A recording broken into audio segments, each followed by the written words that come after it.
Hello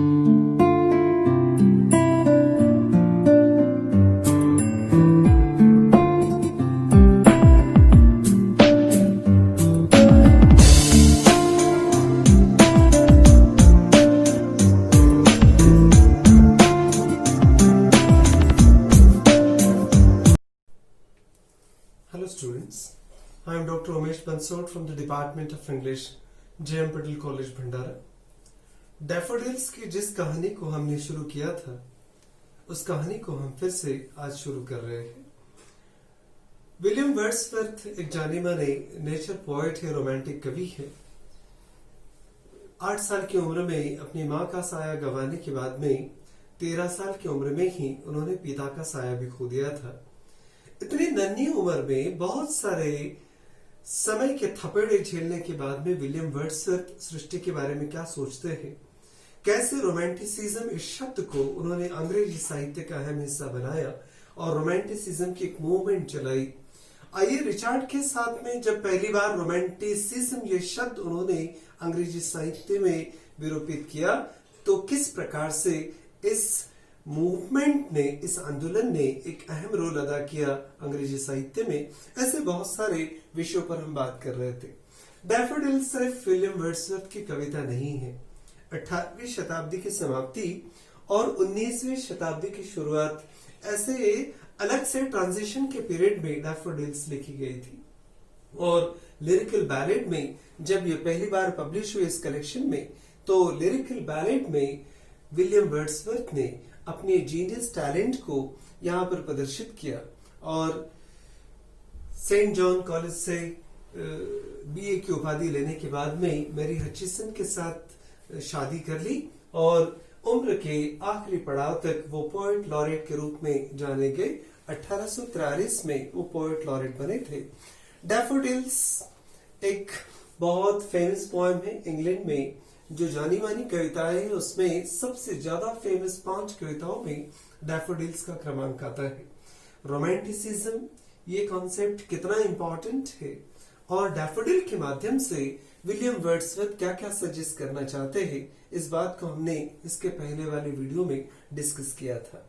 हमने daffodil को जानने की कोशिश की थी कि जब विलियम वर्ड्सवर्थ अपनी सिस्टर, अपनी बहन डोरोथी के साथ एक शाम के समय जब तूफान आने वाला है, ऐसे वसंत ऋतु के समय में जब वो डोरोथी के साथ उल्सवाटर लेक में इंग्लैंड में घूम रहे थे, तब अनगिनत डैफोडिल्स के येलो फ्लावर्स, बहुत सुंदर सुंदर पीले फूल उन्होंने देखे और क्या महसूस किया नेचर के बारे में, उस अद्भुत वर्णन को हम समझने की कोशिश कर रहे हैं।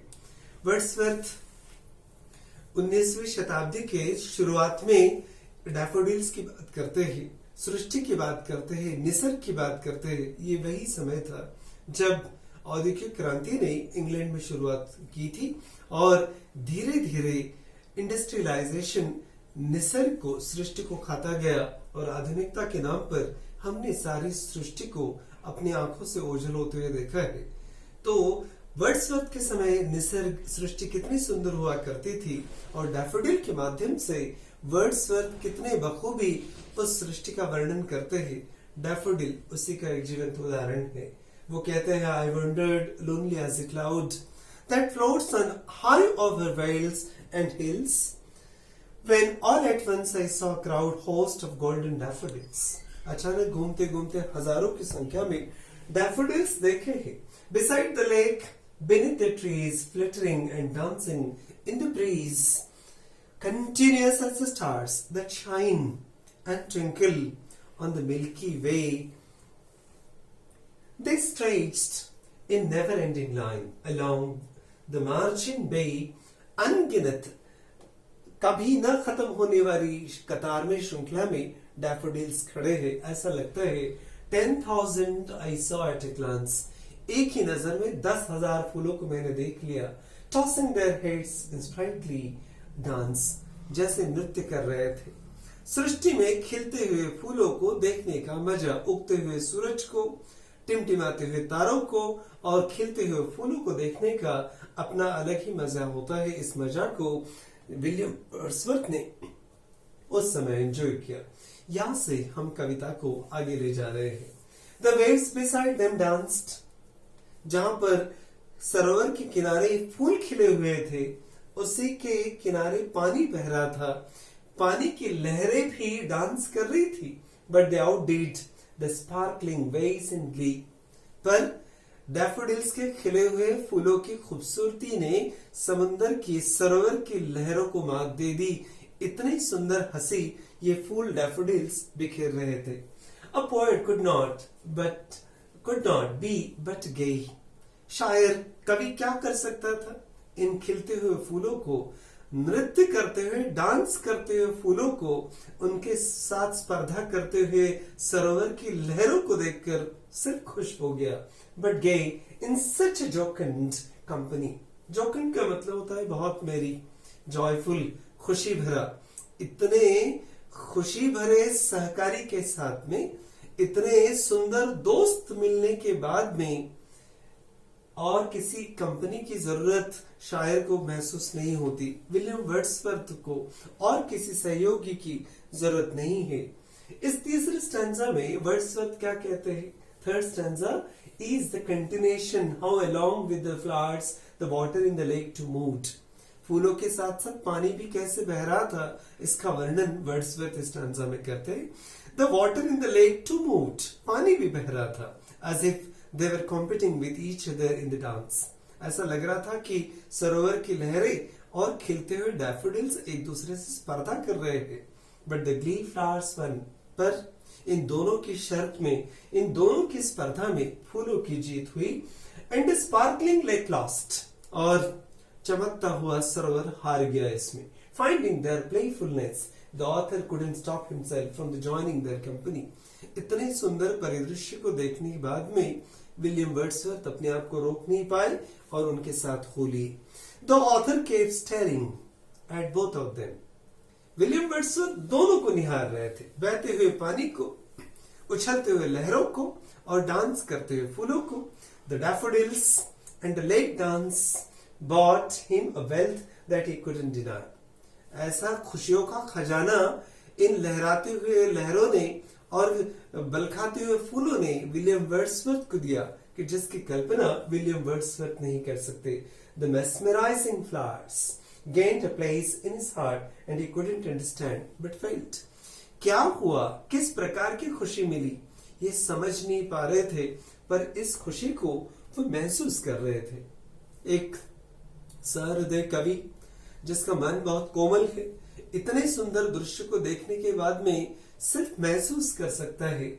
और वो कहते हैं आई गेज्ड एंड गेज्ड, बस निहारता रहा, एक टक सिर्फ देखता रहा। गेज का मतलब होता है कंटिन्यूअसली स्टेयर करना, वॉच करना, देखते रहना। But little thought what wealth brought, पर एक विचार उनके मन में आया, what wealth the show to me had brought. ये सारा जो दृश्य है, जो विलियम वर्ड्सवर्थ देख रहे, किस प्रकार की खुशी, किस प्रकार का खजाना ये मेरे लिए लेके आया है। For oft when my on couch I lie.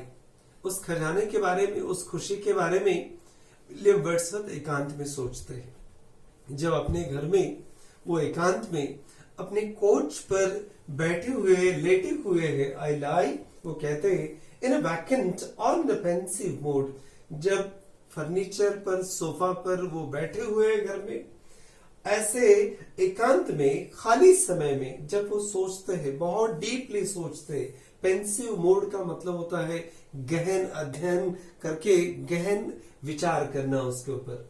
They flash, ये फूलों की वो खुशी, वो मुलाकात उनके दिमाग में किसी फ्लैश की तरह चमकती है।